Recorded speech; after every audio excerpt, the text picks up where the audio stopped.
আজকে দেখাবো বাংলাদেশের সবচাইতে সুন্দর পাখিগুলোর ভিতরে কয়েকটা পাখি। তো আমরা এখন যেখানে আছি এটা একটা জঙ্গল।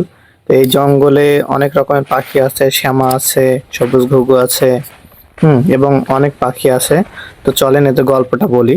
তো আমরা জঙ্গলে গেছি এদের ছবি তোলার জন্য, সিলেটের একটা জঙ্গলে। তো সেই ভিডিওটি আপনাদের সাথে আজকে শেয়ার করছি। আমরা জঙ্গলের ভিতরে এদের খুঁজে বেড়াচ্ছি সারাদিন ধরে। তো একটা গর্ত পাইছি, ওখানে পানি জমে আছে কিছু। তো ওখানে আমরা দেখলাম যে পাখি আসছে বারবার, পানি খাচ্ছে, কেউ গোসল করছে। তো ওইগুলাই আমরা ছবি তুলে সেটা আপনাদের সাথে শেয়ার করা শুরু করলাম। এখন যেটা দেখছেন এটা হচ্ছে পাখির নাম হচ্ছে শ্যামা পাখি, হোয়াইট রাম শ্যামা বা ধলা কমল শ্যামা। হুম তো এই পাখিটা যে কত সুন্দর, এটা না দেখলে না বুঝতে পারবেন না। ছোটকালে বইয়ে পড়ছিলাম শ্যামা পাখির কথা।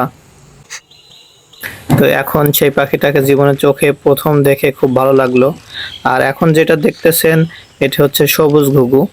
এবং এই ঘুঘুটাকে আমার অনেক বছর থেকে মানে ছবি তোলার ইচ্ছা ছিল, কারণ এত সুন্দর ঘুঘু পাখি আমার জীবনে আমি দেখিনি। এটাই আমার জীবনের প্রথম ছবি এবং প্রথম দেখলাম, তাই আপনাদের সাথে শেয়ার করছি। কেমন লাগলো জানাবেন।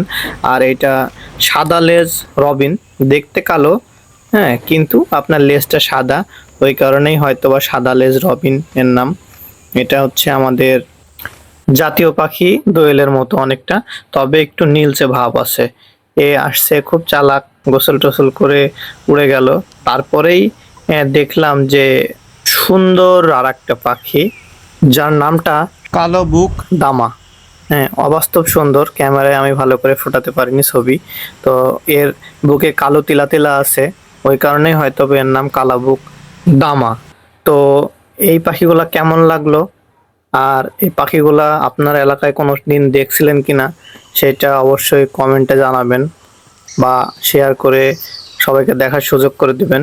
এবং পরবর্তী ভিডিও দেখার জন্য ফলো দিয়ে পাশে থাকবেন। সবাইকে ধন্যবাদ ভিডিওটা শেষ পর্যন্ত দেখার জন্য।